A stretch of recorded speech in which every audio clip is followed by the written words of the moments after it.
Hi, this is Darian Owens. Today, my partner Hudson and I will be covering the topic of gaming addiction. This topic was first introduced to us in Chapter 13 of our textbooks by Hobbes, highlighting the risks and concerns that derive from video games. And there's a clear appeal as to why gaming can become so addictive.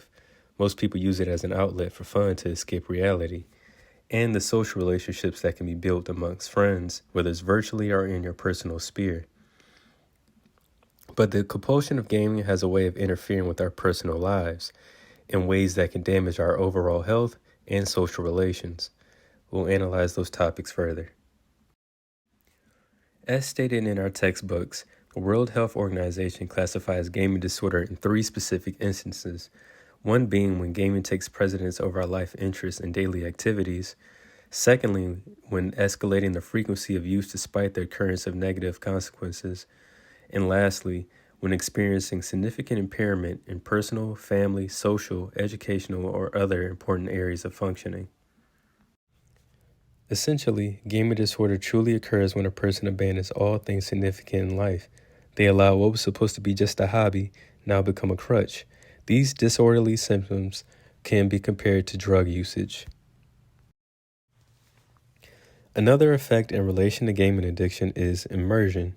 Immersion is when you become the character figuratively. Specifically in role-playing games, which are commonly abbreviated as RPG, include World of Warcraft, Elden Ring, Cyberpunk, and many more. And these games are considered the most addictive, as they present the challenge of surpassing levels of a game that grow increasingly more difficult the further they go, which entice users to play longer than they should have. In a quote from the book, it says that game developers consult with psychologists to make the games as addictive as possible. So players have to try to find a healthy medium of knowing when to turn the game off and when they've played too long. Another effect of gaming addiction is the idea of digital dependence. This happens when gaming stops being just entertainment and starts affecting someone physically, emotionally, and socially. People can develop physical dependence when their bodies adapt to long periods of gaming. When they try to stop, they may experience withdrawal symptoms like irritability, anxiety, or restlessness. Some other effects of digital dependence are real-life neglect.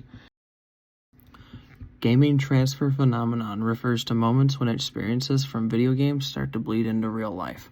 For example, players might think in video game logic, see game-related visual effects, or react to real-world situations as if they're still in-game. The comic on the slide shows this with players thinking athletes have health bars, which obviously isn't true, but it shows how immersive games can shape perception. This phenomenon highlights just how deeply games can influence thought patterns, especially when someone is heavily immersed. It doesn't mean that gaming is bad, but it shows the importance of maintaining a strong boundary between digital experiences and reality. Gaming addiction and media literacy tie in more than you would think.